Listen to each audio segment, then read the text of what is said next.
시청자 여러분 안녕하십니까? 경제 인사이더들의 신박한 통찰과 함께하는 경제 인사이트 정철진입니다. 먼저 오늘 하루를 뜨겁게 달궜던 경제 뉴스 투데이 핫경제부터 살펴보겠습니다.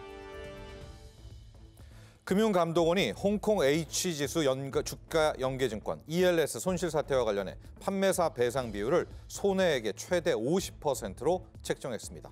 배상 비율에서 판매사 요인은 23에서 50%로 판매 원칙 위반과 소비자 보호 체계 부실 여부 등에 따라 정하도록 했습니다. 반면 투자자 요인은 45%로 과거 투자 경험과 상품 이해도 등에 따라 개별 가감토록 했습니다. 11일 관세청에 따르면 3월 1일에서 10일까지의 수출액은 135억 4천만 달러로 작년 같은 기간보다 13.4% 줄었습니다. 다만 조업일수를 고려한 일평균 수출액은 8.2% 늘어났는데요. 이 기간 조업일수는 6일로 작년보다 1.5일 적었습니다. 월간 수출액은 5개월 연속 증가세로 품목별로는 승용차 수출액이 작년 같은 기간보다 33% 줄었습니다. 서울 아파트 매매 시장에서 9억 이하 아파트 거래 비중이 늘어난 것으로 조사됐습니다. 국토교통부 실거래가 자료에 따르면 지난 7일까지 신고된 2월 서울 아파트 거래 총 1,653건 중 9억 이하 아파트 거래는 954건으로 전체의 57.7%를 차지했습니다.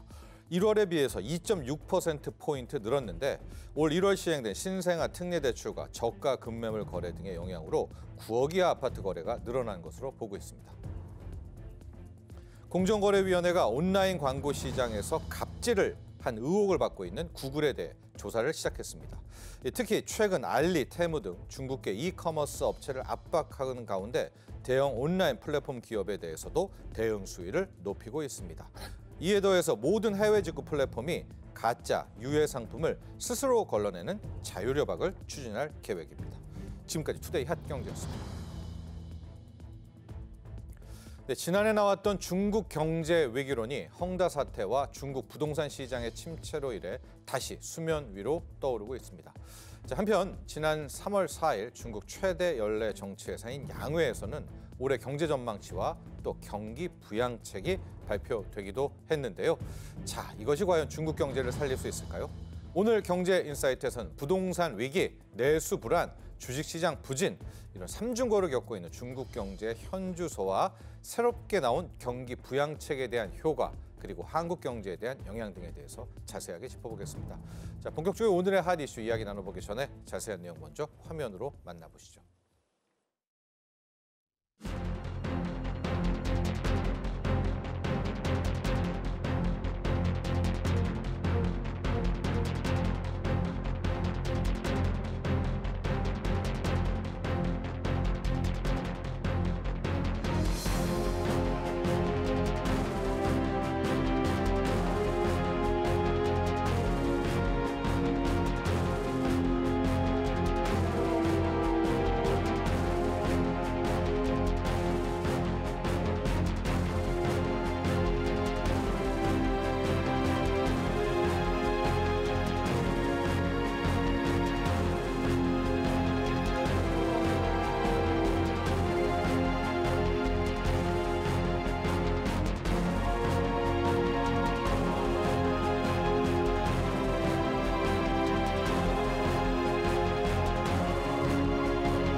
오늘의 경제인사이트 두 분의 전문가와 함께합니다. 강준영 한국외대 국제지역대학원 교수, 박승찬 용인대 중국학과 교수와 함께합니다. 안녕하십니까? 안녕하세요. 안녕하십니까? 반갑습니다. 네. 강준영 교수님, 이런 말 있었습니다. 중국 경제 빠오치, 빠오류. 중국 경제 아무리 못해도 6%, 7%는 성장한다. 이제 다 옛말이 됐고요. 지난해가 5.2% 성장률. 네네. 올해는 일단 5%는 한다 이렇게 이야기는 하지만 시장에서는 굉장히 의심의 눈초리를 보내고 있습니다. 아예 중국 경제는 이미 무너졌다. 또 이런 진단도 나오고 있는데 현재 중국 경제 상황 어느 정도로 나쁜가요, 지금? 네, 지금 여러 가지로 디플레이션의 전조가 보인다. 아니면 이미 디플레이션에 이미? 들어가 있다. 네. 이제 이런 얘기가 많은데 중국 내부에서는 그렇게 얘기를 합니다. 어쨌든 이 국제 상황이 안 좋은데도 불구하고 작년에 5.2%를 성장한 것은 네. 완만한 성장세에 들어온 것이기 때문에 중국 경제의 앞날은 밝다. 네. 이거를 지금 계속 강조를 하고 있죠. 네.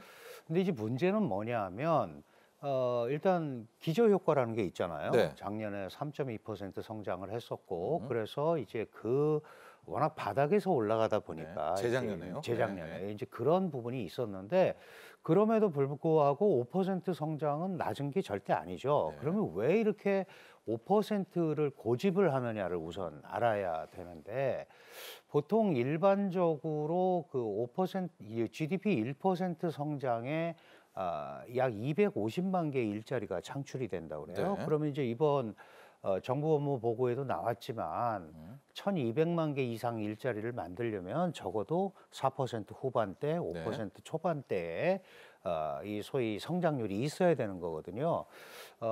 그런데 이제 더 한 발 더 들어가 보면 네. 왜 중국 경제에 대해서 이런 불안한 심리를 갖고 있냐면 방금 말씀하셨다시피 부동산 시장이 침체돼 있고 네. 주식 시장 침체돼 있고 지방 정부 부채, 소비 부진 네. 막 이런 것들이 이제 거기다 국제 경기까지 안 좋단 네네. 말이에요.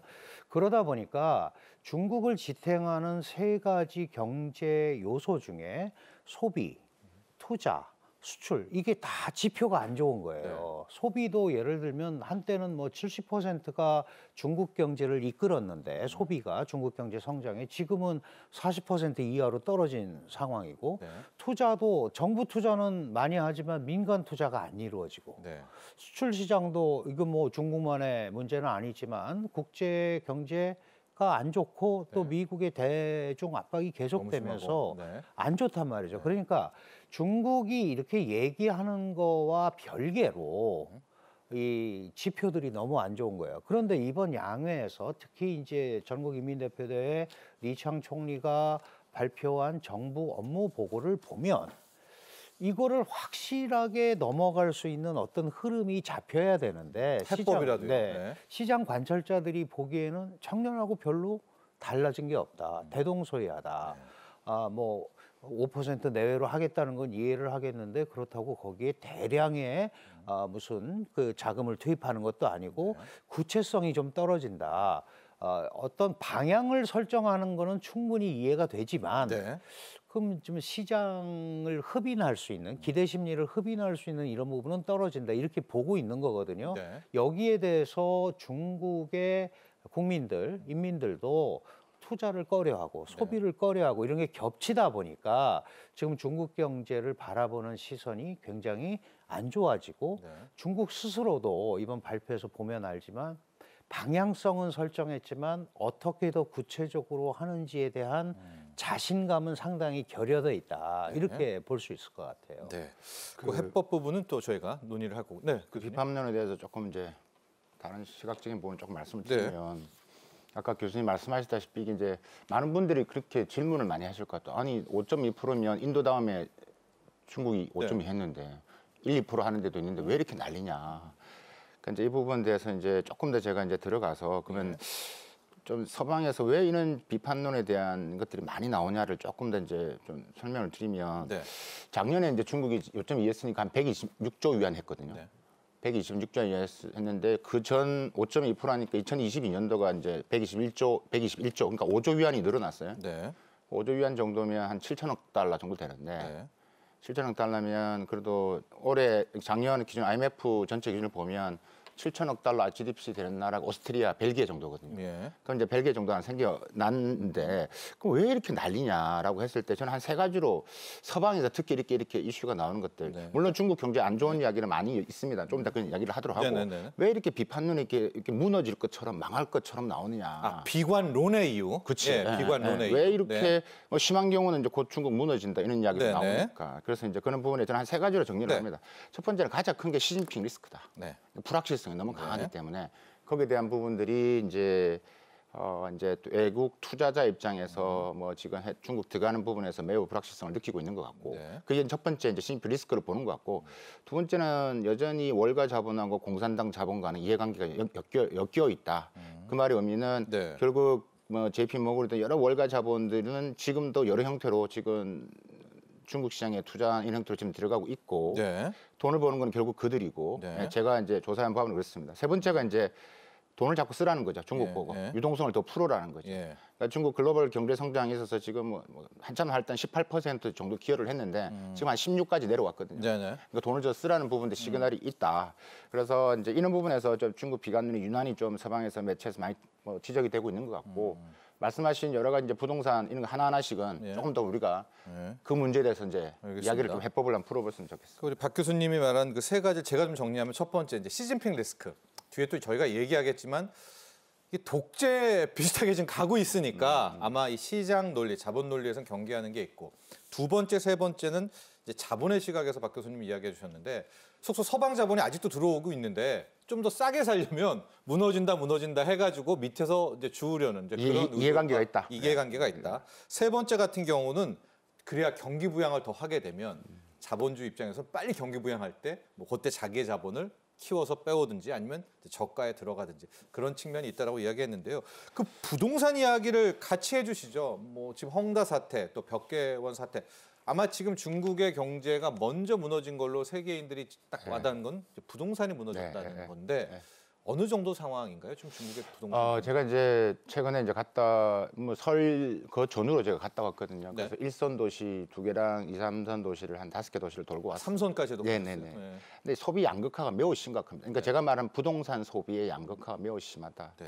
그러니까 지금 아까 소비 말씀하셨는데 중국 전체에 지금 이제 그러니까 소비 노크를 봤을 때 일반 서비스 산업 소비는 일어나는데 예. 지금 내구재 소비, 그다음에 부동산 소비는 안 되고 있다는 거예요. 네. 부양효과가 큰 가전, 가구, 자동차 이런 것은 돈을 안 쓴다는 거죠. 네네. 지금 줄이고 있다는 거죠. 집은 아예 사지도 않고. 부동산 네. 소비는 그렇기 때문에 안 사고 맞습니다.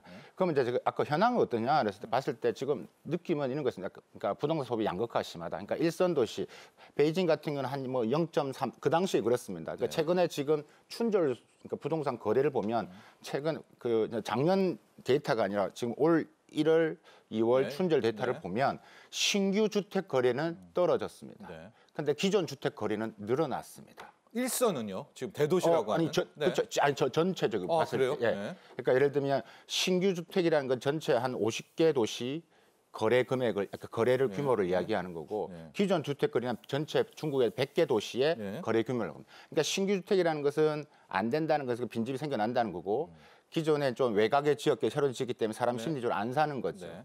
그러니까 말씀드리고 싶은 것은 일선 도시는 그래도 어느 정도 상하이 같은 데는 그래도 좀 이렇게 비슷하게 하고 있는 것 같고 2, 3선 도시는 여전히 20, 30%의 하락폭이 있고 있다라는 하락폭, 부분들이고 또 하나 부분들은 이게 뭐 중국 전체 빈집 뭐 저럴 수도 있을 것 같습니다. 4,100만 채, 1억만 채도 있을 것 같은데 예를 들면 이런 거죠. 중국의 광동성의 심천에 있는데 심천에 있으면 옆에 동관이라는 도시가 있습니다. 네. 그러면 심천은 또 일선 도시이기 때문에 엄청 큰데 동관은 정말 심각합니다. 다 빠져나갔기 때문에. 그러니까 요게 양극화가. 근데 예를 들면 그래서 동관을 보고 보도를 하면 약간의 겹쳐지는 부분이면 심천까지 전부 다 부실이고 유령도시고요. 전부 다 유령도시로 이야기하는 거죠. 그러니까 이게 조금 좀 가까이서도 봐서 멀리서 보면서 중국 봐야 되고 전체적으로 봤을 때는 지금 팔리지 않는 도시가 얼마나 많겠습니까? 네. 그런 유령도시가 많은 건 맞다. 그렇기 때문에 이게 기본적으로 해결되기 위해서는 오래된 시간이 중국 정부도 인정을 하고 있는 것 같고 네. 제가 볼 때는 막 1년 이상 혹은 더 이상 시간이 또 소요될 것으로 보여집니다. 네. 그러면 잠깐 정리 좀 해보면 일선의 부동산은 현재 좀 회복은 좀 된 것처럼 보입니까? 우리가 말한 대도시는? 그죠. 균형 상하이 같은 경우는 1월 달, 2월 달 그 부분에서 어느 정도 거의 많이 떨어지지도 않은 데다가 네네네. 어느 정도의 균형을 맞춰서 거의 비슷한 가격을 유지를 하고 있다. 이렇게 볼 수 있는 상하이 같은 경우는 이거. 예. 베이징도 큰 가격의 변화 흐름 없이 약간의 소폭의 변화는 있지만 심천도 그런 분위기고요. 심천 아까 말씀드렸잖아요. 심천은 주로 메인은 다 그렇습니다. 메인은 버티고 있지만 외곽, 이선만 가도 무너지니까. 외곽에 딱 붙어 있는 도시 같은 경우 매우 심하게 지금 영향을 받고 있고 거래가 뭐 30% 정도 떨어지고 그러니까 금액이 떨어질 수밖에 없는 부분들이고. 네. 그러니까 이제 그건 제가 이제 현장에서 본 느낌을 말씀드리는 거. 그건 데이터를 봤을 때도 전반적인 부분에서는 아까 말씀드린 때 지역별 격차가 너무 심하게 나타난다. 네. 그러니까 가장 핵심이 뭐냐면 2, 3선, 3선 도시로 가면 다 중산층입니다. 이 사람들이 돈을 써줘야 많이 되는데 물렸겠죠. 돈을 네. 물렸기 때문에 돈을 네. 못 쓰는 거예요. 그러니까 소비가 안 일어날 수밖에 없는 거다. 제가 아까 앞에서 말씀드렸다시피 지금 중국의 무슨 디플레이션도 우리가 자산 디플레이션이 있고 예. 우리가 부채 디플레이션이 있는데 지금 중국은 자산 디플레이션이 매우 심각한 부동산이 지금 완전히 물려 있죠. 네. 가계 자산의 지금 한 60% 70% 되는 게 지금 중산층이 무너져 있고 네네. 그다음에 이 주식 시장이 또 하나가 우리가 실물 자산 거기 또 물려 부동산이고 있죠. 네. 금융 자산이 네. 주식에 또 물려 있는 거죠. 네. 근데 중국에 지금 주식하는 사람이 2억 2천만 명이 넘습니다. 근데 그 사람이 소비의 최전선에 있는 사람들. 네. 근데 안 쓰는 거죠. 알겠습니다. 그 해법도 저희가 뒤에서 다시 한번 이야기해 보도록 하겠고요. 강준 교수님, 그래서 중국은 결국 이제 부동산이 그동안 한 중국 뭐 GDP나 경제의 30% 혹은 그 이상을 돌려왔는데 저렇게 무너지고 나서 트리거가 촉발됐으니까 지금 뭐 물가가 다 인플레 걱정하는데 중국의 물가는 특히 생산자 물가는 지금 마이너스입니다. 이참에 좀 금리도 팍팍팍 낮춰서 경기 부양을 하자. 뭐 실제로 LPR이라고 하죠. 5년 대출 우대금리라든가 지급 지준율도 낮추고 있거든요. 이런 상황, 이 효과성 어떻게 바라보고 계십니까? 그 전반적인 시장의 시각은 그런 것 같아요. 지금 박 교수님 지적을 하셨습니다만은 일선 도시는 사실 부동산이 당초부터 별 문제가 없었어요. 애초부터. 이 부동산 개발 방식의 문제 때문에 그런 거거든요. 이게 지방 정부의 재정을 일정 부분 한 40% 정도를 토지 매각을 통해서 지방 정부가 하는데 예. 베이징, 상하이 뭐 이런 일선 도시들은 당초부터 그런 부분에서 사실은 열애였죠. 그렇죠. 그런데 이 개발을 하려다가 보니까 점차 외곽으로 나가게 됐고 2선, 3선까지 가게 됐고 그러다 보니 이 돈을 조달할 데가 없으니까 지방정부가 보증을 서서 중앙정부은행에 금융을 갖다 끌어쓰고 이게 터져버린 거거든요. 그러니까 지금 우리가 중국 경제를 보면서 이걸 뭐 모든 걸 다 이렇게 할 필요는 없지만 항상 중국 경제에는 착시 현상이 존재한다라는 거를 네네. 기억을 해야 됩니다. 12,800불이 지금 1인당 GDP인데 네. 연해 지역 한 2억 명은 25,000불 각각 2만 불까지 가 있어요. 그러면 네. 그걸 더해서 보면 저쪽은 3,000불, 4,000불짜리가 많다는 거잖아요. 그 삼선 도시는 뭐 그러니까요. 완전 정말 후진국 수준이라더라고요. 그러니까 그런 것들을 통으로 놓고 쟤네가 12,800불이니까 이러고 작전을 짜면 안 되는 거죠. 이제 우리가 중국 경제를 바라보는 시각이 그런 게 좀 많이 들어있다라는 말씀을 좀 하나 드리고요. 네. 지금 이 사실은 이 5년 만기 대출 우대 금리는 처음으로 0.25%를 내렸습니다. 그 전에는 뭐 0.05, 네. 0.15 찔끔찔끔. 이러다가 이만큼 급하다는 반증이죠. 네. 그런데 시장의 반응은 기본적으로 사실 이런 유동성 공급 조치는 많이 해왔거든요. 네. 그런데 그게 작년에 잘 아시다시피 이제 우리가 이 본격적으로 리오프닝을 하겠다라고 하면서 다양한 조치를 했는데 잘 안 됐고 네. 그다음에 이 부동산 랭킹 1, 2, 3위 민간 기업이 전부 거의 뭐 디폴트 상태에 네. 가고 8월 이후에만 해도 엄청나게 많은 부동산 정책을 펼쳤단 말이죠. 네. 그런데 그게 시장의 반응이 지금 아직 안 오는 거예요. 그런데 이 정도로 이걸 했다고 그래서 그러면 확 살아나겠느냐 그런 건 아니라고 보는데 네. 문제는 대출 우대금리 중국이 금리를 조정하는 격인 LPR을 0.25를 낮춰서 네. 얘기를 했다는 것 자체는 중국 정부가 부동산 시장에도 돈을 직접적으로 풀겠다는 메시지다. 네. 이렇게 본다면 이제 문제는 뭐냐면 그거는 누가 판단을 해야 되는 거냐면 실질적으로 그 부동산을 구매하고 하는 사람들이 이 풀린 유동성을 가지고 해야 되잖아요. 네. 근데 이 지금까지 해왔던 부동산 개발 방식이 잘못됐다라는 거를 사실은 중국 경제 알겠죠. 내부에서도 이미 10여 년 전부터 얘기했어요. 예. 그런데 지방정부 부채 문제, 지방정부 재정 지원 문제 때문에 이러지도 저러지도 못하다가 여기까지 온 거거든요. 그러니까 지금 이 정도 얘기를 가지고 갑작스럽게 뭐 부동산 문제가 해결된다거나 그럴 리는 없는데 다만 장기적 차원에서 정부가 조금 더 나선다라는 얘기를 하고 있는 거고 이미 작년에 한 50개 정도 화이트리스트 기업을 만들었다고 그러죠. 이제 부동산 시장도 정리를 해야 되는데 좀 괜찮은 기업들은 정부가 케어하면서 가겠다라고 했으니까 결국 무슨 얘기하면 구조 조정의 의미도 나름대로 가지고 있다. 적극적으로 대량의 자금을 안 푸는 게 아니고 그렇게 풀었다가 그 자금들이 중국은 2008년 서프라임 모기지 사태 때 그 아픈 기억이 있죠. 트라우마가. 그때 약 8조 위안, 4조 위안, 한 800조를 풀었는데 그게 주로 부동산 그다음에 주식 시장으로 가서 오늘날 거품을 만들었거든요. 네네. 이게 만약에 이렇게 대량의 부양 자금을 넣는데도 불구하고 효과가 안 나타나면 그 다음 방법이 없어요. 네. 그렇기 때문에 이런 우리는 이제 미세 조정이라는 서방에서는 많이 표현을 쓰는데 사실 미세 조정보다는 조금 많습니다. 이번에 국채 발행이라든지 네. 이런 것도 보면 이런 것들이 조금 반응을 해줘야 중국 경제가 조금 반등하는 그런 흐름을 잡을 거다. 이렇게 약간 다르게 질문해 볼게요. 지금 시장이 걱정하는 거는 이제 헝다 나가 떨어지고 에버그란데죠. 벽기원이라는 미국이 또 나가 떨어지고 그러니까 지금이 두 가지 시선인 것 같아요. 이 정도면 정리가 됐다. 그래서 여기에 금리나 등등 부양을 하면 이제 바닥을 찍고 올라갈 것이다. 반면에 이건 시작이다. 이제 앞으로 줄줄이 부동산으로 더 무너질 거다.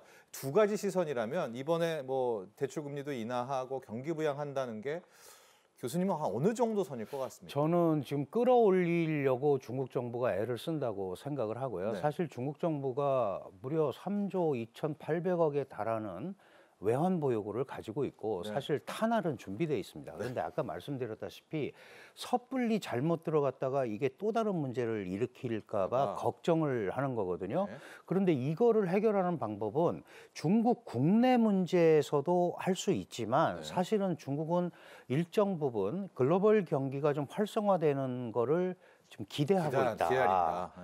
그래야 뭐가 상쇄 효과가 생길 것 같다. 그래서 저는 개인적으로는 뭐 중국이 당장 망한다, 붕괴된다 이런 개념이 아니고 지금 같이 가면 회복되기가 굉장히 시간이 걸린다. 더 걸린다. 네. 그러니까 지금 양회 끝나고 이제 뭐 큰 틀은 얘기를 했으니까 각 단위, 사업 단위별로 또는 부처별로 이제 세칙들이 나올 겁니다. 그때는 조금 더 과감한 조치를 해서 시장의 기대 심리를 끌어올려야 된다. 아까 박 교수님 지적하셨다시피 월가 자본가의 이런 게 문제도 있지만 중국인들의 민생과 관련된 문제, 이 문제는 자칫 잘못 처리하면 정치적 압박으로 다가올 수 있거든요. 네. 시진핑 체제도 안전하지 않습니다. 그러면 네. 이런 부분을 생각한다면 조금 더 적극적인 움직임으로 가야 되고 그런 방향을 잡지 않으면 안 된다라는 당위성을 저는 얘기하고 싶습니다. 저는 그래서 박 교수님, 네. 바로 이제 소비 쪽. 네. 네. 그 아까 첫 번째 두 가지로 귀결 된다 하시면 네. 두 번째 후자에 더 무게를 두겠습니다. 부동산 한 번 더 무너진다. 네, 저보고 전망하라면 예. 일단은 요번에 양회 때 보셔야 될 게 총리의 말도 있지만 예. 그러니까 예를 들면 경제부처 그러니까 여러 인민은행이든 증권감독위원회든 상무부든 했던 그러니까 기자회견 내용, 네, 네. 그다음에 민생 관련된 기자회견 장관들 내용을 또 그건 국내에 보도를 잘 안 하더라고요. 네. 그 내용 핵심인데 왜냐하면 그 내용을 다 묶어서 총리는 핵심만 이야기를 한 겁니다. 네. 그 말의 함의를 우리가 뽑아야 되는데 제가 뭐 아까 두 번째 질문에서 왜 그러냐면 지금 중국에서는 이걸 드러내지 않고서는 해결이 안 된다고요. 예. 그러니까 결국 지금 앞으로 여러분이 보실 때 상반기 하반기나 계속 디폴트 사태는 납니다. 네. 납니다. 근데 그 대신 살리는 디벨로퍼들이 또 우리가 말하는 화이트리스트든 네. 정부가 지원할 기업들을 또 정리를 합니다. 그러니까 지금 우리가 가장 핵심이 되고 있는 아까 지방 부채 말씀을 하셨고 네. 이 부동산이 지방 정부와 관계 있다. 그게 이제 우리가 말 LGFB거든요. 네네네. 지방 정부 융자 플랫폼이라는 네. 건데 여기에 대한 작업들 제가 아까 말씀드렸던 민생 장관 그 일종의 도어 스태핑이죠. 네네네. 기자회견 할 때 이야기를 했다는 거죠. 그러니까 어떤 놈을 어떻게 잡을 것인지를 네. 시그널을 주고 있거든요. 그러니까 좀 이미 어느 정도 명단이 있다는 거예요. 이제 네. 이게 화이트 리스트는 있다. 네. 살릴 기업이 있고 네. 그다음에 디폴트된 상황에 대해서는 감내를 이제 어느 정도 할 것이냐. 근데 네. 저는 더 앞으로 이런 그러니까 디폴트니까 이런 사태가 계속 일어날 것으로 보여진다. 근데 그게 나쁜 신호가 아니라는 거죠. 그걸 드러내야지만 되는 거고 예. 지금 전문가들이 이야기를 했습니다. 빨리 안 좋은 건 빨리 드러내야지. 그걸 안고 가면 다 죽는 거라는 거죠. 예. 그러니까 이제 저는 이제 후반부로 이야기를 그런데 약간 뉘앙스가 근데 그래야 산다 이런 뜻이네요. 그렇죠, 예. 그렇죠. 그러면서 중국이 더 무너진다가 아니라. 그렇죠. 그런 말씀이죠. 그렇게 해야지만 되는 예, 거라는 거죠. 예. 그런 거 함께 지금 소비 부양에 대한 이야기 많이 나오는데 중국 인민들이 이제 돈을 안 쓴답니다. 이게 앞서 박 교수님 얘기했던 뭐 시진핑 리스크일 수도 있을 것 같은데 중국인들이 돈 안 쓰고 어떻게 중국 경제 돌아갑니까? 그게 가장 핵심이고요. 이번에 제가 이제 말씀드리고 싶은 게 이번에 우리가 양해를 보는데 이 양해를 하기 전에 지방 양해라는 걸 합니다. 지방 양해. 예. 네. 그러니까 올해 성장률을 이야기할 때도 그냥 총리가 이야기하는 게 아니고 예. 지방 31개 성의 양해를 쭉 제시를 합니다. 저희 성은 베이징, 상하이는 몇 프로 할게요, 몇 프로 할게요 쭉 합니다. 그럼 1위부터 쭉 31위까지 놓지 않습니까? 네. 그럼 가중 평균이 나옵니다. 그게 5.4%였습니다, 올해가. 네. 그래서 0.4 보통은 전통적으로 보수적으로 0.4, 0.6을 뺍니다. 네. 네. 예, 그래서 저는 그 전에 발표하기 전에도 이야기했다시피 분명히 작년과 같이 5% 내외를 발표할 거다라고 했습니다. 네. 자, 그럼 했는데 그러면 똑같이 그러면 지방 양회에서 어떤 내용이 키워드가 제일 많이 나왔느냐? 네. 소비입니다, 소비. 예. 지방 업무 보고에서요. 전체 키워드 빅데이터를 돌려보면요. 소비가 546회 등장합니다. 예. 31개 성에서. 두 번째가 투자. 뭐 이렇게 나옵니다. 결국 소비입니다. 소비. 소비를 안 살리면 답이 없다. 그럼 아까 말씀드렸죠. 그럼 다시 원점으로 들었을 때 지금은 실물자산, 부동산 저렇게 됐고, 네. 금융자산 저렇게 됐고, 네. 그러니까 이게 정부가 둘 중에 하나는 잡아줘야지만 손을 쓴다. 네. 라겠죠. 그러니까 지금 할 수 있는 건 저는 이제 단기부양책 유일한 카드는 지금 부동산은 아까 LPR 말씀하셨는데 이거는 이건 시간차가 필요합니다. 네. 정부가 시그널을 줬는데 이건 바로 안 나타납니다. 네. 그러니까 이건 하반기로 가야 됩니다. 네. 조금씩 거래가 되더라면. 그러면 할 수 있는 것은 결국 지금 이영명이 넣는 개미들이 계속 외치고 있지 않습니까? 네. 아니 뭐 이상한 거 하지 말고 증시 부양해달라? 우리 증시 좀 부양해라. 아. 지금 이런 얘기를 하고 있기 때문에 이번에 제가 말씀드렸던 5개 경제부처 장관들이 나와서 기자회견할 때 증권감독위원회 주석이 했던 말을 또 유심히 들을 필요가 있다. 네. 이 사람이 이제 들어온 지 주석 한 달 됐거든요. 네, 네. 우칭이라는 사람이. 네. 그러니까 이 사람이 이러거든요. 그러니까 자기가 이제 해야 될 것들 여러 지금 개미들이 말하는 것을 잘 듣고 어떻게 내가 칼을 댈지를 곰곰이 생각하겠다. 네. 이 사람이 원래 상해 가기 전에 원래 증권감독위원회에서 있었던 사람입니다. 뭘 네. 하는 사람이면 증권사 이런 것들 기업 퇴출시키는 역할을 했던 사람들이. 네. 그러니까 이제 그 당시 때는 이 사람을 저승사자라고 불렀던 사람이죠. 그러니까 지금 그러면 중국 주식 개미들이 뭘 원하냐면 이런 거죠. 두 가지입니다. 그게 중국은 투자도 수요도 제한적인데 왜 신규 상장하는 기업이 왜 이리 많아? 네. 우리랑 비슷하네요. 네. 이렇게 해서는 절대 주가가 못 오른다는 네, 거죠. 네, 네. 지금 제가 한번 보니까요. 작년만 해도 중국 4대 거래소에 상장된 게 313개가 됩니다. 네. 그러니까 근데 이것도 줄어든 겁니다. 근데 투자 수요는 제한적인데 신주 공급은 자꾸 되니까 주가가 하락할 수밖에 예. 없다라는 구조. 두 번째가 좀비 기업이 너무 많다. 개미들이 이렇게 얘기하는 거예요. 아니 왜 퇴출을 안 시키냐고. 미국은 매년마다 한 200~300개씩 퇴출하는데 왜 중국은 퇴출 안 시키냐고. 이거 뻔하죠. 다 정보와 연결돼 있어요. 있으니까. 네. 함부로 죽일 수가 없는 거예요.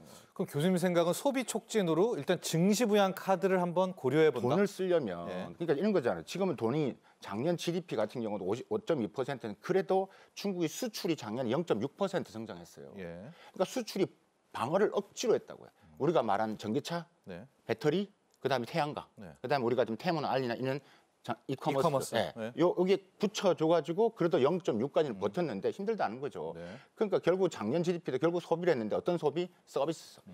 그러니까 3년 동안 갇혀 있으니까 일단 돌아다닙니다. 네. 돈을 쓰는데 먹고 서비스입니다. 그런데 다른 데를 안 쓰는 거죠. 그러니까 이런 부분이 있기 때문에 이 부분에서 물꼬가 트지 않으면 네. 그러니까 이걸 이제 중국 정부가 알기 시작했고 그래서 시진핑 주석도 지금 증시에 관해서 매일 보고 받겠다 이런 뉴스가 그렇게 된다. 나오는 거는 예. 강준 교수님, 뭐 연관된 질문이기도 한데요. 중국 인민들이 저축 성향이 너무 높답니다. 그러니까 가계 저축으로만 돈 생기면 저축하고 있다. 그러니까 그 여력은 있다는 게 나름 좀 긍정적일 것도 같고 그렇다면 뭐 하나 물꼬만 좀 틔워준다면 중국 인민들의 내수 소비도 좀 물꼬가 트일 수 있지 않겠느냐. 그렇죠. 이론적으로는 충분히 그렇습니다. 그런데 이제 문제는 그 저축을 왜 하느냐를 이제 또 생각을 해봐야죠. 예. 부동산 소비를 왜 안 하느냐. 부동산을 소비를 잘못했다. 이게 자산 증식에 효과가 많은데 저기 돈이 지금도 물려 있는데. 지금도 물려 있죠. 네. 앞으로 이걸 했다가 네. 안 되면 아무 대책이 없는 거잖아요. 그러니까 돈을 안 쓰는 거죠. 위험 대비해서 저축을 하는 방법을 택할 수밖에 없는 거고 예를 들면 그러면 저축을 해서 지금 뭐 저축률이 48% 막 이렇게 올라가잖아요. 네. 보통 우리가 정상적인 물론 이제 중국은 사회주의 그 통제가 일정 부분 작용하는 시장 경제이기 때문에 네. 일반 시장 경제 국가들하고 동등하게 비교할 수는 없습니다. 그래서 그렇죠. 보통 뭐 18%, 20%가 일반적인 저축률인데 이게 40몇 퍼센트, 50% 가까이 저축률이 되면 네. 돈이 쌓여 있는 거잖아요. 네. 그러면 정부가 그걸 투자를 해야 되는데 지금 투자할 때가 마땅치가 않은 거예요. 지금 박 교수님 지적하신 대로 야 그러면 이걸 주식에다가 한번 해보자라고 하면 되는데 사실 작년에 그 경제공작회의나 이런 데서도 굉장히 적극적이지 못한 수동적인 방법으로 조심스럽게 접근을 한단 말이죠. 지금 그러니까. 아까도 말씀드렸다시피 이게 했다 잘못되면은 이제 그 다음 쓸 카드가 전혀 없다라는 생각을 하니까 맞아요. 정부가 주저하는 모습을 보이니 국민들이 이거 지금 정부도 저러는데 해서 되겠어라고 더 그러겠죠. 생각을 하는 거죠. 그러니까 이 고리를 끊어야 된다. 지금 좀비 기업 말씀하셨는데 이 좀비 기업이라는 게 기본적으로 국유기업, 국영기업 내지는 그런 국영이었다가 민영이 된 네. 이런 기업들입니다. 이거는 중국 경제뿐만 아니고 사회를 지탱하는 핵심 그룹이란 말이죠. 네. 이 부분은 절대 도산시키기가 어려운 거예요. 예전부터 알고 있었지만 이 부분을 하기가 너무 어려운 겁니다. 그런데 지금 메시지를 분명하게 주려면 이런 부분에 대한 과감한 조치를 보여주고 살릴 거는 살리고 아닌 건 아닌 거라고 가야 된다. 그럼 할 수 있을까요, 정말? 그러니까 지금 이게 이제 정치적 판단인 거죠. 예. 정치적 판단인데 지금 나오는 걸로 보면 여전히 뭐 총리 기자회견 안 하고 시진핑한테로만 가고 당의 네. 일원화 영도라는 그 당의 일원화 영도라는 네, 표현을 일원화 써요. 영도. 이게 네. 마오쩌둥 시대에 있었던 말이에요. 이게 다시 돌아오는 것 같고 사회주의의 경직성을 더 얘기하고 소비가 강화돼서 민영 기업들이 커지는 거는 중국 정부가 공산당이 불안해하는 거 아니냐. 나 이외에 다른 세력이 많은 부를 가지고 그렇죠. 움직이는 용납 거에 못한다. 대해서 불안해하는 거 아니냐. 그러니까 빅테크 기업의 제재도 이루어진 거 아니냐. 이게 원래 서방의 시각이었는데 중국 사람들도 그렇게 생각하기 시작하는 지금 그 텀에 와 있단 말이죠. 그러면 이거를 과감하게 깨는 게 중요하다. 아까 5% 얘기도 사실은 이게요. 12차 5개년 계획 때 나온 거예요. 중속 성장은 기에 들어섰다. 네. 사실 달라진 게 별로 없어요. 그러니까 결국은 12차 5개년 계획이라는 것은 후진타워 원지어바웃 때거든요. 네. 그때부터 이미 이렇게 가는 겁니다. 그런데 여기에 공동부유라든지 이런 사회주의성을 좀 일찍 강조를 하는 바람에 네. 이 국민들이 그래도 개혁개방 이후에 쭉 경제적 세례를 받았잖아요. 네. 그런 부분이 막힌다고 생각을 하니까 돈 쓰기를 주저하는 네. 이런 현상이 나타나고 돈을 쓰라고 그래도 안 쓰고 물론 이제 뭐 우리나라 와서도 잘 안 쓴다. 뭐 이제 이런 제가 그 얘기를 데이터적인 많이 측면을 하죠. 조금 더 네, 네. 보완을 해도 되겠습니까? 예. 네. 이게 작년에 심할 때 위안화 저축 예금이 우리 돈으로 2경 한 2천조 은행에 잠자고 있었습니다. 네. 2경 2천조 정도. 예. 그러니까 이제 인민들이 돈은 있네요.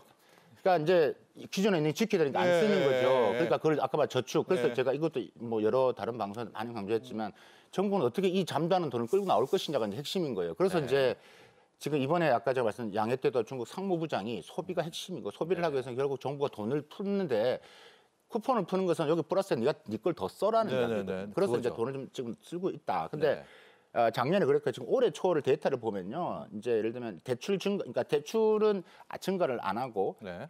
저축 증가를만 하죠. 네. 근데 지금 그러니까 대출 부분들이 비중이 이제 이 폭이 좀 더 줄어들고 있다. 네. 사람들이 조금 더 대출을 한다, 집을 살려고 움직이는 건 좀 데이터상에 나온다라는 겁니다. 또 하나는 우리가 이제 기업의 이제 유동성 자금의 변화, 그다음 활동을 보려면 우리가 중국의 우리가 그러니까 협의회 통해 M1을 보는데 네. 중국은 M1 이제 유통화폐 플러스 이제 우리 비금융기업, 그러니까 네. 제조기업들 봅니다. 네. 이게 이제 조금씩 변화가 좀 일어나고 네. 있다라는 네. 것들입니다. 그래서 이런 부분에서 가계저축 부분에서는 이제 앞으로 좀 시간이 걸리겠지만 네. 조금은 정부가 이제 계속 드라이브를 걸겠죠. 네. 그렇습니다. 지금 현재 가장 중요한 것은 중국 인민들의 소비 심리라고 해야 될까요? 이 정부의 경기 부양에 대한 일종의 좀 믿음 같은 걸 건데요. 자, 실제로 중국 정부 그동안 여러 가지 경기 부양을 시도하기는 했었지만 번번이 효과는 보지 못하고 있습니다. 자, 이런 중요한 상황에서 드디어 세계가 주목하는 중국의 양회가 이루어졌었죠. 1년 중 가장 큰 정치 행사였던 양회, 그리고 양회에서 중국 정부는 경제 성장률과 또 큰 틀에서의 해법을 제시는 했습니다. 과연 중국 경제가 살아나기 위해서 더 필요한 경기 부양책은 무엇일까? 그리고 우리에겐 어떤 영향을 미칠까? 이것으로 정리를 또 해보도록 할 텐데 준비된 영상 보고 이야기 이어가겠습니다.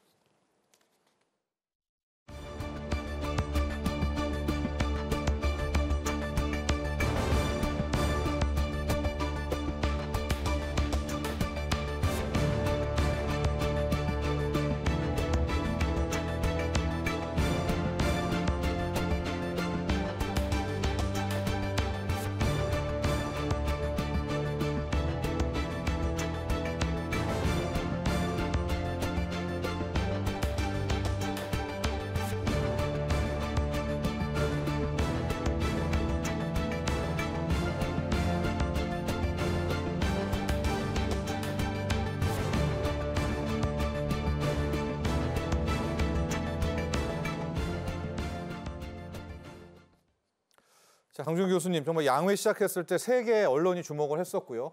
그리고 5% 내외 경제 성장률 발표했을 때도 좀 안심했습니다. 왜냐하면 중국은 그 정하는 만큼 꼭 이제 달성을 하잖아요. 만들어내죠. 만들어는 내기 때문에. 그런데 이제 추가적인 경기 부양책에 대한 기대는 아직도 있는 것 같고. 그런데 앞서도 얘기했지만은 이게 몇 년 만입니까? 거의 33년 만에 총리의 기자회견은 네. 없어지고 완전히 뭐 시진핑 독재처럼 가고 있는 이런 거는 또 하나의 아킬레스건이었었고 양회 총평 좀 부탁드립니다. 네, 양회는 전반적으로 그 작년의 기조를 그대로 가져가고 있다. 네. 이 얘기는 뭐냐면은 여전히 중국 경제에 대해서 중국 지도부도 그 핵심적으로 또 과감하게 이렇게 하는 데는 약간 주저하고 있다는 생각이 좀 들었습니다. 그래서 몇 가지 분야에서 뭐 AI 플러스라든지 이런 거는 과감하게 그 투자를 하겠다고 얘기를 했지만 아직 그건 네. 좀 지켜봐야 되고 지금 아주 중요한 지적을 해주셨는데 리창 총리의 그 보고 네. 기자회견이 없어졌단 말이죠. 총리 기자회견이요. 예, 총리 이게 왜 문제가 되냐면 중국의 사회주의 체제는 당 총서기와 국무원 총리 체제입니다. 원래 당 총서기와 국무원 총리 체제. 그래서 우리가 이제 잘 알고 있는 때부터 하면 장저민 리펑 체제, 예. 장저민 주롱지 체제, 예. 그 다음에 호진타오 원자바오 체제. 예. 그리고 처음에 생각해 보세요. 시진핑 리커창 체제라고 그랬잖아요. 네. 그런데 그게 2기, 3기 오면서 시진핑 체제가 돼버린 거예요. 네. 그 왜 없앴느냐? 여러 가지 문제가 있지만 가장 기본적으로는 당이 모든 걸 챙기겠다. 그러니까 당정 개념이 아니고 당 총서기와 내각의 수반인 국무원 총리 책임이 아니고 당이 일원화해서 네. 모든 걸 관리하겠다. 그리고 이 총리들이 회견을 하면 외신 기자들을 만나는 거예요. 외신 기자들은 과감한 질문을 하잖아요. 네. 사실 직격탄을 날리죠. 예, 네. 주롱지한테 주 총리 당신이 경제 자르라고 하는데 네. 맞냐? 굉장히 곤란한 질문이잖아요. 네. 그리고 원자바오는 금기시되었던 정치 체제 개혁을 얘기했고, 그 다음에 뭐 이 탈빈 정책을 열심히 얘기하고는 빈곤 탈출 정책을 얘기하고 있는 시진핑을 앞에 두고 리커창은 빈곤 인구가 6억 명이다. 네. 이런 얘기를 한단 말이죠. 그러니까 이번에도 그런 거예요. 곤란한 대답 나오면 피곤해지고, 그죠? 돌발 상황 생기면 피곤해지죠. 그러니까 없애버린다. 이게 서방에 무슨 메시지를 주느냐? 야, 못 그러면 믿겠다. 지금까지 한 것들을 다 혼자서 하겠다는 거 아니야? 네. 그러니까 분명히 이번에는 일인적 색채가 강화됐는데 이런 흐름들이 네. 전 세계적으로 중국을 바라보고 있는 시각에는 아주 부정적이다. 당연히 중국은 일사불란하게 움직이기 위해서 당 중심 정치를 강조하지만 네. 지금 국제적으로 같이 움직여야 되는 이 시스템을 이런 식으로 끌고 간다면 상당히 문제가 있다. 그런 것들이 이번 양회에 좀 잘못된 메시지를 준 부분이 아닌가 이런 점에서는 좀 아쉽습니다. 박 교수님, 네. 이제 양회 우리가 기대했던 건 경기 부양책인데 앞서 이제 강준 교수님이 얘기했던 것처럼 총리 기자회견을 또 없애면서 약간의 찬물 아닌 찬물을 좀 끼얹은 것도 같은데 그래도 여기에서 그냥 두면 무너지잖아요. 그러니까 중국이 분명히 경기 부양은 할 거다. 근데 하게 되면 뭘 할까요? 하고 나아가서 뭘 해야 그나마 좀 올해 뭐 주식이든 뭐든 중국 관련한 게 좀 살아날까요? 일단은 이번에가 일단 시그널이 처음에 지금 이제 국가 중점 뭐 영역 그다음에 뭐 거기다 고정자산 투자도 포함이 되겠죠. 네네네. 일단 1조 위안 뭐 우리 돈 185조 원 푼다를 했고 네. 그러니까 먼저 푸는 게 그런 거고요. 그다음에 뭐 지금 지방 전용 채권, 지방 특수채도 지금 아까 말했던 우리 돈 한 723조 네. 푸는데 이제 이거는 이게 이제 다가 아니 이거 보고 실망을 많이 했죠. 아, 네. 이거 가지고 안 돼. 이래 되는 거지. 네. 근데 그 말의 의미는 뭐냐면 중국 제가 좀 양해를 좀 정리를 좀 키워드만 잡아드리면 네. 이겁니다. 그러니까 중국식들 자기들이 이야기한 표현을 쓴다라면 이번에도 나왔지만 역주기 조절을 하고 과주기 조절을 한다. 역주기 조절을 한다는 말을 그냥 간단하게 말씀드리면 네. 그냥 맞춤형으로 유동성을 풀겠다는 이야기입니다. 네. 그다음에 그럼 뭐 돈은 언제 풀 건데? 네. 저는 이제 푼다는 얘기는 제가 말씀드린 때 이게 풀고 저는 이제 5월 기준 이제 5월 달 노동절 소비가 또 있기 때문에 그 상황을 좀 지켜볼 것 같습니다. 예. 볼 것 같고 그래서 이게 만약에 쓰지 않으려면 또 중국 정부는 이미 돈 유동성 부분들을 다 구조조정 생각들 다 뭐 끝난 것 같습니다. 제가 네, 볼 때는. 그래서 역주기 조절을 하면서 돈을 이제 뭐 유동성을 근데 무조건 푸는 게 아니라 중국은 지금 아까 부채 그다음에 이런 부분들이 흔들지를 않는다고 생각을 하기 때문에 가장 걱정이 뭐냐면 이게 시스템 리스크로 커져갈 것이냐 말 것이냐. 그걸 원천 차단하겠다라는 것들이죠. 그 두 개를 살리는 게 중요한 게 아니다라고 생각을 하는 것 같아요. 그래서 맞춤형으로 왜냐하면 또 너무 과잉 투자를 하면 강 교수님 말씀하셨다시피 이게 결국 부메랑이 더 오기 때문에 그렇게 하지 않는다. 그게 역주기 조절이고 과주기 조절이라는 게 뭐냐면 이번에 양에서 많은 분들이 놓치고 있는 게 뭐냐면 네. 결국은 이겁니다. 지금 이번에 했던 것은 결국 미국이 싫어하는 걸 다 하겠다는 이야기입니다. 네. 그러니까 요번에 AI 플러스 있지만 요번에 나왔던 새로운 뭐 신질 생산력, 신품질 생산력, 과학 기술 혁신. 제가 아까 말씀드렸잖아요. 소비가 첫 번째 나왔지만 3, 4, 5위에 나오는 지방 양의 키워드는 전부 다 과학 기술, 네. 혁신 다 이런 이야기입니다. 네. 여기에 돈이 들어가겠다는 이야기입니다. 네. 그러니까 그럼 우리가 생각해야 될 게 이걸로 인해서 중국이 계속 기술 자립을 한다는 이야기예요. 네. 그러면 결국 우리가 중국 기술 자립할수록 우리의 대중국 수출, 소재 부품 장비에 대한 진출 부분에서는 앞으로 우리가 계속 적자의 가능성을 뭐 이런 게 고착화될 가능성이 매우 농후해진다라고 저는 판단이 됐기 때문에 여기에 대한 관심, 단순히 중국 경제가 성장, 중국 경제는 분명히 저는 보는데 내년에도 올해도 5% 합니다. 네. 아까 말씀하셨던 네. 맞춥니다. 소비가 안 되면 투자를 맞춥니다. 네. 그러면 이제 계속 이런 게 우리가 따라갈 것이냐? 그럼 중국의 체질이 어떻게 바뀌는 걸 봐야 된다. 네. 거기에 따라서 우리가 대응을 하지 않으면 우리가 지금 중국 경제 왜 이야기합니까?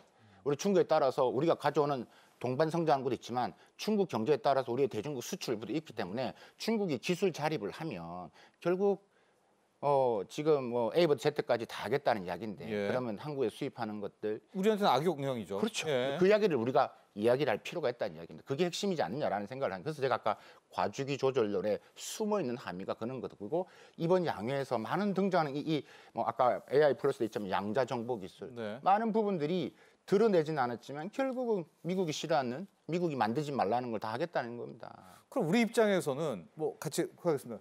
그 AI 이번에 산업 육성책이든 뭐든 나오잖아요. 미국이 그렇다면 오히려 중국을 더 압박하는 게 우리 입장에서는 좀 좋은 건가요? 해주는 게 미국이 좀 해주는 표면적으로는 그런 것 때문에 우리가 반사이익을 본 것도 있고 예. 기본적으로 막아줬기 때문에 올라온 것도 있는데 장기적으로 보면 예. 그게 이제 경쟁 상대로 가는 거 아니겠습니까? 그러니까 그렇죠. 그 장기적으로 보면은 불리한 것도 당연히 있을 겁니다. 항상 동전의 양면이죠. 예. 어느 부분은 플러스 요인이 있고 어느 부분은 마이너스 요인이 있는데 이 과학기술 이 문제는 중국은 특히 시진핑 체제 들어서는 국가 목표가 디지털 레니니즘이라고 들어보셨을 거예요. 과학기술로 부장된 새로운 사회주의라는 뜻입니다. 네. 이게 사실은 중국 제조 2025를 오래전에 했는데 그때 미국에서 너희 과학기술 발전 정책 하지 마. 그러니까 리커창 총리는 전인대 정부 업무 보고에서 중국 제조 2025를 한 번도 언급하지 않았어요. 네. 그런데 시진핑 체제에 들어와서는 이 이름을 바꾼 겁니다. 이게 바로 AI 플러스죠. 네. 그 10가지에 대해서 미국에 버금가는 기술력을 만들겠다. 근데 이게 언제 나왔냐 하면 작년 이 경제 공작 회의에서 처음으로 소비보다 과학기술 산업이 1번으로 올라갔어요. 네. 그 내수가 2위로 떨어졌습니다. 네. 다시 말씀드리면 중국 정부는 이 부분에 대해서 지속적인 노력을 할 거다. 그럼 이제 한국은 어떻게 할 거냐? 네. 과거와 같은 일반 중간재들의 필요성은 상대적으로 떨어지죠. 네. 중국이 수입 대체 효과를 거두기 위한 자국 이 국산화에도 성공했고, 그러면 이제는 고급 중간재에 중국이 필요로 하는 고급 중간재를 공급할 수 있는 형태로 바뀔 수밖에 없는 겁니다. 네. 제가 이 말씀을 왜 드리냐면 2000년에 한중 교역 10대 품목과 2020년에 한중 교역 10대 품목은 누가 바꾸라고 해서 그런 거 아닌데 5개가 바뀌어 있어요. 네. 바뀌는 겁니다. 자, 디커플링, 디리스킹, 리커플링 해야죠. 대한민국이 살려면. 그런 방향을 찾아가기 위한 고급 중간재라든가 경쟁력을 갖고 있는 중국이 필요로 하는 제품이 없으면 지금 박 교수님 말씀하신 대로 적자는 계속될 수밖에 없는 거죠. 그럼 흑자 구조로 전환하려면 그런 노력을 해야 된다라는 거예요. 알겠습니다. 작년에 저희 중국 시간이 좀 다 돼가지고요. 이제 마지막 질문으로 좀 가야 될 것 같습니다. 저희가 시간이 다 돼서 그래서 이제 우리 끝으로 박 교수님한테 여쭤볼 텐데 네. 지금 들어보니까 이게 고차 함수를 푸는 거네요. 그러니까 경기 부양이 할 경우 또 이걸 투자로 촉진할 경우 소비를 부양할 경우 또 AI 산업 육성층을 갈 경우 우리 한국과 연관해서 이제 마지막 또 이야기해 주시죠. 그러니까 이 주제를 가지고 우리가 다시 대담을 한번 해야 된다는 네, 거예요. 네. 이게 지금 작년에 중국이 R&D 비용이 우리 돈은 한 615조 정도 투자했습니다. 네. 그러니까 이제 이런 것들은 우리가 관심 별로 안 가지죠. 그래서 지금 이 함수관계가 매우 크기 때문에 저는 말씀하셨다시피 중국이 경기 부양을 하고 또 미국이 아까 우리 앵커님 압박을 말씀하셨듯이 하고. 그 제재를 하는 게 우리한테 도움이 되지 않느냐 도는데 그건 단기적인 네, 거예요. 네. 그러니까 이게 중국이 더 빨라지는 겁니다. 그러니까 그 빨라지는 것은 중국인 과학자, 중국인 사업가, 그 AI 관련된 사업가들 만나서 이야기를 해보면 자기들도 놀란대. 중국이 이렇게 빨라지나? 네. 그러니까 이제 그만큼 분위기를 몰아가는 것들이죠. 그러니까 이렇게 그 말은 기업 입장에 왜 그렇게 하느냐? 지금 이쪽으로 봐야지만 돈을 번다는 것을 안내를 해놓은 겁니다. 네. 공산당이 이렇게 보니까 기업들은 그쪽만 보고 투자를 하는 거예요. 네. 그러니까 이게 빨라지기 때문에 결국 이거는 우리한테는 우리 바로 옆에 있잖아요. 네. 그러면 우리가 대중국 수출을 넘어서 제3국 시장에서 메이드 인 차이나하고 붙게 된다. 네. 붙게 된다. 네. 우리가 언제 알리나 테무 제품을 우리가 한국에서 우리가 중국 직구를 한다고 누구나 생각도 못했어요. 네. 근데 지금 이렇게 벌어지잖아요. 그러면 똑같습니다. 메이드 인 차이나하고 지금 우리가 수출을 넘어서 수출은 저는 이런 구조에 간다면 수출이 고착화 우리가 뭐 이렇게 초격차를 유지하지 않으면 고착화될 가능성이 매우 높다고 보는 사람들이고 네. 솔직히 하나고 제3국 시장에서 이런 그 메이드 인 차이나에서의 대비 그런 부분에서 우리가 조금 더 이렇게 보지 않는다라면 우리가 조금은 힘들 수 있다. 있다 네. 보고 있습니다. 자, 여러분 저희가 지금 중국의 소비 경기, 부동산 경기, 경기 부양책이 성공하냐 마냐 이제 이 얘기도 나눴지만 우리 두 분의 전문가 모두 한결같이 하는 이야기가 그럼에도 불구하고 중국의 이 AI 산업 또 미래 산업의 기술 발전력은 이미 탄력을 받았다. 그러니까 우리 입장에서는요. 이제는 중국이 살아나나 뭐 경기 소비되나 이것도 중요하지만 한켠으로는 커가고 있는 이 중국의 첨단 산업에 대한 대비책도 꼭 가져야 된다는 말씀 강조해 주셨습니다. 자, 오늘 함께해 주신 두 분 감사합니다. 네, 고맙습니다. 감사합니다. 자, 오늘 경제인사이트 준비한 소식 여기까지입니다. 자, 여러분 이 지난달 교통 분야 국민과 함께하는 민생 토론회에서 출퇴근 30분 시대를 열고 지역 간 교통 격차를 해소하기 위한 3대 혁신 전략 발표가 됐죠. 그 핵심 바로 수도권 광역 급행 철도 바로 이 GTX를 통한 30분 이내 출퇴근 대책이었습니다. 이것과 함께 교통 분야 3대 전략 이 추진을 위한 속도 내고 있는데요. 3월 30일 이 GTX A의 개통, 이달 말 A가 드디어 부분 개통이긴 하지만 시작이 됩니다. 부동산 시장도 함께 들썩이고 있어서 자, 다음 이 시간 경제인사이트에서는 본격적인 GTX 시대를 맞이해서 우리에게 일어날 변화, 또 앞으로 보완할 또 개선할 부분에 대한 이야기 자세하게 짚어보겠습니다. 오늘도 함께해 주신 시청자 여러분 감사합니다.